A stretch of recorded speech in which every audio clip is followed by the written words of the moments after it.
இங்கே வந்ததுக்கு ரொம்ப நன்றி. இங்கே எங்கள் சின்ன படத்துக்கும் நீங்கள் இவ்வளோ பேர் வந்திருக்கிறது ரொம்ப சந்தோஷமாக இருக்குது. என்னால் முடிஞ்ச வரைக்கும் ஒரு ஸ்கிரிப்ட் ஒன்று பண்ணியிருக்கிறேன். ஸோ ஐ திங்க் நீங்கள்லாம் சப்போர்ட் பண்ணலன்னா இது வந்து மக்களிடையே போய் சேருமான்றது ரொம்ப கஷ்டம். அதனால் ப்ளீஸ் என்கரேஜ் அஸ். எங்களோட ஸ்டார்ஸ்லாம் யாரும் வரல எக்ஸப்ட் அந்த அப்பா கேரக்டர் பண்ணவர். ஏன்னா மற்றவங்கலாம் ரொம்ப பிஸியாக இருக்காங்க, அதனால் வர முடியல. ஸோ டயஸில் வந்து வெறும் ஜென்ஸ் மட்டும் இருக்கிறோம். இருந்தாலும் நான் உங்களை எல்லாம் ரிக்வெஸ்ட் பண்ணுறது என்னென்னா, இந்த படம் பார்த்துருக்கீங்க. I think I have done my best and the entire team has done the best. So encourage us and definitely உங்களோட என்கரேஜ்மெண்ட் இல்லைன்னா இந்த படம் வந்து it won't go to the mass. Thank you. வணக்கம், என்னுடைய பேர் பிர்லா போஸ். வில் டைரக்டர் வந்து Sivaraman sir. ஆக்சுவலாக வந்து அவர் ஹைகோர்ட் லாயர். படம் பார்த்தீங்கன்னா October 10 இன்னைக்கு வந்து ரிலீஸ் ஆகிருக்கு. வில் மீன்ஸ் உயில், அது எல்லாருக்கும் தெரியும். இன்னைக்கு வில் டீமே ரொம்ப சந்தோஷப்பட்டிருக்கோம். எனக்கு இரட்டிப்பு சந்தோஷம். ஏன்னா இப்போது வழக்கமான அதிகமாக பண்ணது சினிமாவில் வந்து அஃபிஷியல் ரோல்ஸ் தான், போலீஸ் ஆஃபீஸர் ரோல் தான். சிவராமன் சார் வந்து எனக்கு வந்து ஒரு அப்பா கேரக்டர் கொடுத்துருக்காரு. கொடுத்து சினிமாவில் வந்து பிர்லா போஸை இப்படி ஒரு பரிமாணத்திலையும் நான் காட்டுவேன் அப்படின்னு சொல்லி காட்டியிருக்காரு. அதுக்கு என்னுடைய நன்றியை வந்து நான் தெரிவிச்சுக்கிறேன். ரெண்டாவது, நான் கேபி சார்கிட்ட வந்து ஒர்க் பண்ணியிருக்கேன். ஆக்சுவலாக ஒரு ஃபஸ்ட்டு சீன் ஹேண்டில் பண்ணும்போது ஒரு சிபிஐ ஆஃபீஸர் வந்து என்கிட்ட வந்து இன்ட்ரகேஷன் பண்ணுவார். அப்போவே நான் தெரிஞ்சுக்கிட்டேன், இவர் வந்து வேறு மாதிரியான ஒரு இயக்குனர், இவருடைய தாட்ஸு திங்கிங் எல்லாம் வேறு மாதிரியாக இருக்கும் அப்படின்னு சொல்லி. எனக்கு வந்து முழு படத்தோட கதை தெரியாது. என்கிட்ட சொன்னாங்க, இந்த கூஸ்ட் கேமிங் விஷயத்தை பற்றி பண்ண போகிறோம் அப்படின்னு சொல்லி. அலேக்கா என்னுடைய பொண்ணு கேரக்டர் வந்து இவங்க பண்ணியிருக்காங்க. உண்மையாகவே இந்த உலகத்தில், ஏன்னா எனக்கு பொண்ணு கிடையாது, நான் படம் பார்த்து எமோஷன் ஆகிட்டேன். இந்த மாதிரி அழகான தேவதைகள் வந்து சஃபர் ஆகிட்டு இருக்காங்க. ஆண்டவன் அந்த மாதிரி தேவதைகள் வந்து குடும்பத்துக்காக சஃபர் ஆகாமல் இருக்கணும்னு சொல்லி நான் வந்து ப்ரே பண்ணிக்கிறேன். ரொம்ப எமோட் ஆகிட்டேன். சீன்ஸ் எல்லாம் பார்த்தீங்கன்னா உண்மைக்கு ரொம்ப நெருக்கமாக இருந்தது. உண்மையாகவே அலேக்காவோட பர்ஃபார்மன்ஸ் வந்து வேற மாதிரியாக இருந்தது. ஆக்சுவலாக அவங்களுக்கு டப் பண்ணவங்க வந்து வேற லெவலில் டப் பண்ணியிருக்காங்க. அந்த டப்பிங் ஆர்டிஸ்டுடைய நன்றியை வந்து இதன் மூலம் தெரிவிச்சுக்கிறேன். அப்புறம் அந்த கோர்ட்டு சீன்ஸ் எல்லாம் உண்மையாகவே இது இன்னும் ஹாலிவுட் ஸ்டைலில் இருந்தது. எல்லாம் ரொம்ப லைவாக இருந்தது. ஏன்னா சார் அந்த ஃபீல்டில் இருந்ததுனால ஒவ்வொரு விஷயமும் ரொம்ப மைன்யூட்டாக பண்ணியிருந்தாரு. இன்னும் விக்ராந்த் சார் பார்க்கும்போது எனக்கு ரொம்ப பொறாமையாக இருக்கும். ஏன்னா அவருடைய அந்த ஃபிட்னஸ், அந்த எனர்ஜி லெவல், நான் கிட்டத்தட்ட அவரை வந்து 25 வருஷமாக பார்க்குறேன். பாடி லாங்குவேஜ் அப்படியே யூஸ் பண்ணியிருக்காரு. அவருடைய பர்ஃபார்மன்ஸ் எல்லாம் அவ்வளோ நேர்த்தியாக இருந்தது. அப்புறம் வந்து பிகினிங்லேருந்தே மியூசிக் டைரக்டரோட அந்த மியூசிக் வந்து ரொம்ப நல்லா இருந்தது. சுப்பு சார் வாழ்த்துக்கள். அப்புறம் கேமரா பிரசன்னா சாரோட அந்த ஒர்க்கு, அப்புறம் நம்ம தினேஷோட எடிட்டிங் ஒர்க்கு, ஆர்டிஸ்ட் நிறைய பேர் சொல்லிட்டே போகலாம். வேணு சார்லாம் வாழ்ந்திருக்காருன்னு தான் சொல்லணும். மோகன்குமார் சார், வேணு சார்லாம். ஆக்சுவலாக சிவராமன் சார் ஒரு டைரக்டராக எனக்கு ரொம்ப பிடிச்சிருக்கு. இது வந்து ஸ்க்ரீனில் ரொம்ப என்ஜாய் பண்ணி பார்த்தேன். ஒர்த் வாட்ச், ஒவ்வொருத்தரும் பார்க்க வேண்டிய படம். தேட்டரில் போய் பாருங்கள். நன்றி, வணக்கம். வணக்கம், பாடலாசிரியர் கலைக்குமார். ஆக்சுவலி இந்த படத்தில் வந்து 3 சாங்கு நான் தான் எழுதியிருக்கேன். பாட்டு பார்த்தீங்கன்னா ஒவ்வொரு பாட்டும் ஒவ்வொரு பேட்டர்னில் இருக்கும். நேசிக்குதே அந்த பாட்டு வந்து மெலடி. அப்புறம் ஒரு குத்து சாங்கு டெஸ்லா, அது ரொம்ப வைரலாக போச்சு, யூடியூப்பில் நீங்கள் பார்த்துருப்பீங்க. அதுக்கடுத்து ஃபேமிலி சாங் ஒன்று, அள்ள அள்ள தீராத அன்பை தருவோமேன்னு. மியூசிக் வந்து இருக்கிறது வந்து நம்ம சோனியா அகர்வால் மேடத்தோட தம்பி சௌரப் அகர்வால் பண்ணியிருக்காரு. பார்த்தீங்கன்னா 3 சாங்குமே 3 பேட்டர்னில் ஒவ்வொரு வெரைட்டியாக ரொம்ப அருமையாக முதல் படத்துலேயே தன்னுடைய முழு திறமையும் காட்டியிருப்பார். ரீரெக்கார்டிங்கும் ரொம்ப பிரமாதமாக பண்ணியிருந்தார். ரொம்ப ஒரு நேர்த்தியான ஒரு இசையமைப்பாளராக அடுத்து அவருக்கு மிகப்பெரிய ஒரு ஃப்யூச்சர் இருக்குன்னு கண்டிப்பாக நம்புகிறேன். அடுத்து பார்த்தீங்கன்னா படத்தில் நடிச்சிருக்கிற அத்தனை ஆர்டிஸ்டும் சரி, போஸ் சார்லேருந்து அவர் பாய்ஸ்ராஜன் சார்லேருந்து விக்ராந்த் சார் சொல்ல வேண்டாம், பிரமாதமாக இப்போ சார் சொன்ன மாதிரி ரொம்ப பிரமாதமாக நடிச்சிருக்காரு. அலேக்கா இது முதல் படமாக இருந்தாலுமே ரொம்ப ஒரு எக்ஸ்பீரியன்ஸாக ஆர்டிஸ்ட் மாதிரி பண்ணியிருக்காங்க. நிச்சயமாக அவங்களுக்கு இந்த படத்தில் அவார்டு கிடைக்க வாய்ப்பு இருக்குது. அதே மாதிரி பிரசன்னாவும் சரி, எடிட்டிங் தினேஷும் சரி, எல்லாருமே அவங்களுடைய பங்கை மிக சிறப்பாக பண்ணியிருக்காங்க. இயக்குனர் எஸ் சிவராமன் சார் பற்றி சொல்லணும்னா எனக்கு அவர் வந்து கிட்டத்தட்ட ஒரு 25 ஆண்டுகால நண்பர். அவருடைய அனைத்து படங்களுக்கும் எல்லா பாட்டும் நான் தான் எழுதியிருக்கேன். எல்லா பாட்டுமே வந்து ஒவ்வொரு சுச்சுவேஷனும் ஒவ்வொரு செலக்ட் பண்ணி பண்ணுவார். அதே மாதிரி அவருக்கு பாட்டு நல்லா அமைஞ்சிருக்கு எல்லா படத்துலையுமே. இந்த படத்துலையும் மிகச்சிறப்பாக அமைஞ்சிருக்கு. ரொம்ப அருமையாக ஒரு நேர்த்தியாக ஒரு கமர்ஷியல் வித் ஆர்ட் ரெண்டும் கலந்த மாதிரி மிக அருமையாக பண்ணியிருக்காரு. கண்டிப்பாக இந்த படத்துக்கு ஒரு அவார்டு கிடைக்க வாய்ப்பு இருக்குது. நிச்சயமான நேஷனல் அவார்டு கிடைக்கவே வாய்ப்பு இருக்குது. ரொம்ப அருமையாக பண்ணியிருக்கார் படத்தை. அவருக்கு என்னுடைய வாழ்த்துக்களை தெரிவிச்சுக்கிறேன். மற்றும் இந்த அனைத்து குழுவினருக்கும் என்னுடைய வாழ்த்துக்களை தெரிவிச்சுக்கிறேன். நீங்கள் தான் எல்லாரும் ஆதரவு கொடுத்து இந்த படத்தை மிகப்பெரிய வெற்றியாக்கணும். நன்றி, வணக்கம். எல்லோருக்கும் வணக்கம். என் பேர் பத்ரி. சொந்த ஊர் கேரளா தான், அதனால் பேசும்போது மலையாளம் கலந்து வரும். எனக்கு இதில் வாய்ப்பு கொடுத்த சிவராம் சாருக்கு ரொம்ப ரொம்ப நன்றி. ஏன்னா என்ன மாதிரி சான்ஸ் கேட்டு வரவருக்கு வாய்ப்பு கொடுக்குற பெரிய விஷயம். ஷூட்டிங் நடக்கும்போது தான் நான் சான்ஸ் கேட்டேன், எனக்கு சான்ஸ் கொடுத்துருக்கு. அதனால சாருக்கும் கடவுளுக்கும் நன்றி சொல்கிறேன். இந்த படம் நல்லபடியாக நல்ல ஒரு இதில் வரணும். அதனால் கடவுளுக்கு வேண்டிய நன்றி. ஸோ ப்ரெசன்ட் மீடியா எல்லாருக்கும் ரொம்ப தேங்க்ஸ் இன்றைக்கி வந்து படம் பார்த்ததுக்கு.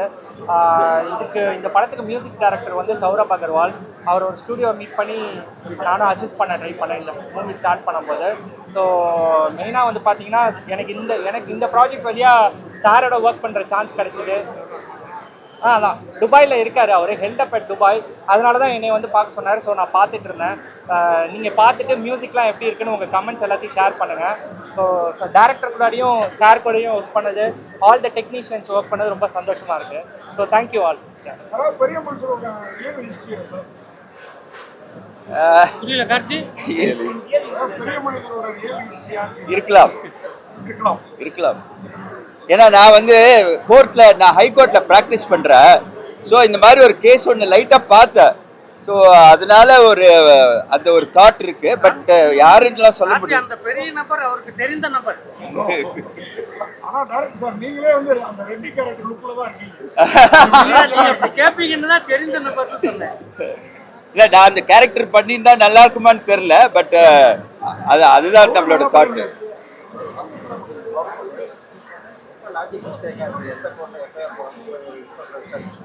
என்னங்க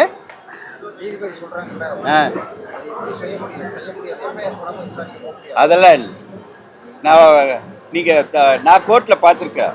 இந்த கோர்ட் சுவமோட்டோவா கேட்க சொல்லலாம். அட்வொகேட் கமிஷனரே அப்பாயிண்ட் பண்ணுறாங்க. ஒரு அட்வொகேட் அட்வொகேட்டா இல்லை இல்லை, ஐ ஹேவ் சீன், இன்வெஸ்டிகேட் பண்ணுங்க அப்படின்னு சொல்லுவேன். எது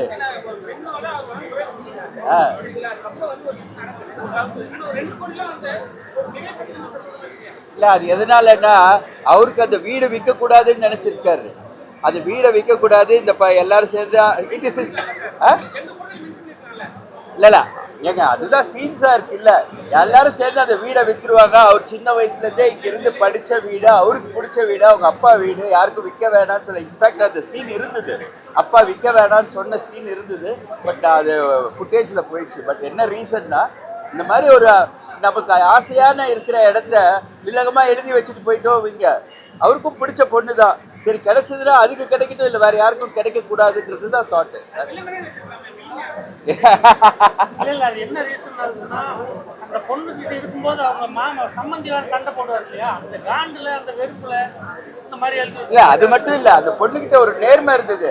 வாங்குற பணத்தை யாராவது திருப்பி கொண்டாந்து கொடுப்பாங்களா, அந்த பணத்தை கொண்டாந்து கொடுக்குது. அதனால அந்த நேர்மையை அவருக்கு பிடிச்சிருக்கு. எல்லாருமே அவரை சுத்தி இருக்கிறவங்க எல்லாம் பணம் தான் வேணும்ன்றாங்க. பட் வேற இந்த பொண்ணு மட்டும் பணம் வேணான்னு திருப்பி கொண்டாந்து கொடுத்துச்சு. ஈவன் ஆஃப்டர் ஒரு சஃபரிங் இருந்தா கூட, அவளுக்கு பிடிக்காத விஷயம் நடந்தா கூட அந்த படத்தை திருப்பி கொடுத்தா. அதனால இவன் மேல ஒரு இம்ப்ரெஷன்.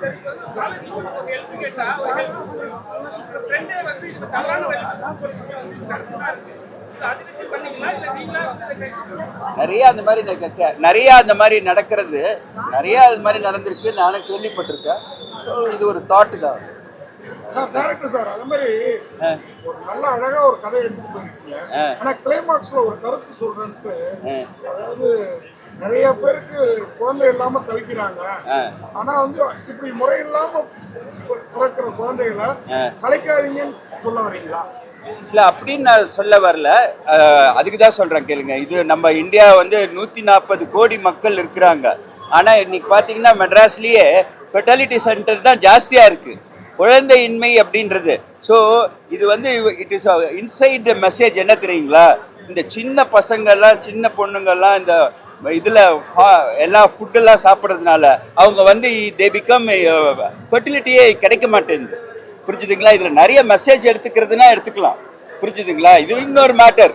அது நீங்கள் இப்படி தப்பாக எடுத்துக்க நல்லபடியாக எடுத்துக்கிறதா இருந்ததுன்னா, இந்த மாதிரி ஜங்க் ஃபுட் சாப்பிட்றதுனால எல்லாருக்குமே வந்து ஃபெர்டிலிட்டி இல்லை, நிறைய பேருக்கு குழந்தையின்மை இல்லை. அந்த குழந்தையின்மை இல்லைன்றது அந்த டாக்டர் சொல்லுவாங்க தெரியுமா, நான் ஒரு கைனகாலஜிஸ்ட்டு ஆனால் எனக்கே குழந்தை இல்லைன்றது, அதுதான் இதோட சப்ஜெக்ட். புரிஞ்சுதுங்களா?